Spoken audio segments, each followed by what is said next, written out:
When we die, our soul departs from our body. And the soul goes on a journey that has many stages to it. And for the beginning of this khutbah, I want to focus on one stage of the journey of this soul. And that is when the soul descends into the grave to be reunited with our bodies. And when the soul is coming down, it witnesses the janazah, the funeral. And your body is laying there on the ground, wrapped up, getting ready to be buried.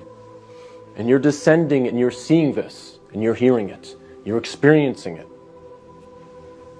And when the people then take your body and place it in the grave, your soul descends in there, into the grave, to be reunited with your body.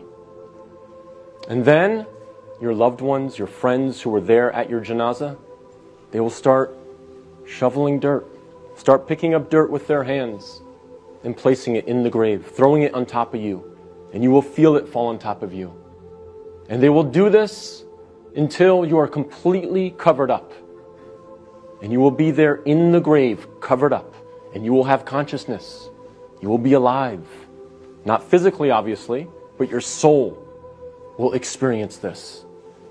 And then after your family makes some du'as, and they say some nice, kind words about you, they'll walk away. They'll leave.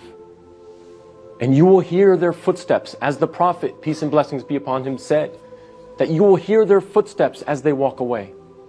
And you will be there alone, in the grave, by yourself.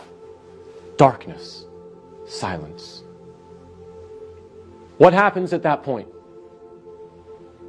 Two angels come to you, Munkar and Nakir. And they ask you three questions.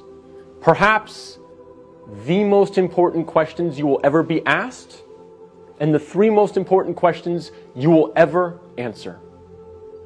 And those questions are, what is your deen? Translated as, what is your way of life or your religion? Who is your prophet? And who is your Lord? Not necessarily in that order, but those are the three questions. And if you answer these questions correctly, all three of them, your stay in the grave will be one of peace. You'll have peace. You'll have pleasure. Until the day of judgment, when the horn is sounded, and you are raised up out of your grave. So during that time, if you answer these questions correctly, you will have peace. But if you don't answer these questions correctly, all three of them, your stay in the grave will be full of pain. So we must answer these questions correctly. But here's the problem. A lot of us say to ourselves at this point, I'm good because I'm a Muslim and I know the answers to these questions and I'll answer them correctly. This is a problem. This is called being overconfident. Because, as many of the scholars say, the answer is not given with your tongue. The answer is not given with your brain. The answer is given with your heart. What is in your heart will come out at that moment.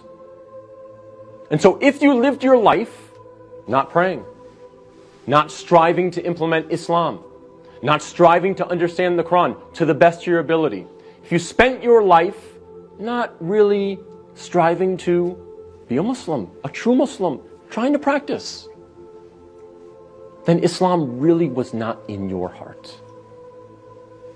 So we have to make sure that we're striving, again, to the best of our ability. I'm not asking for perfection. I'm not asking for scholars. I'm not asking for you to be of the best character like the Prophet, peace be upon him, but we must strive for it. So that on that day, when these angels come to us and they ask us these questions, what is in our heart will naturally come forward. The answers, the correct answers, will come forth. And not the answers of, I was striving for something other than the pleasure of Allah. So we have to make sure that Islam is in our hearts, not just on our lips, not just in our mind.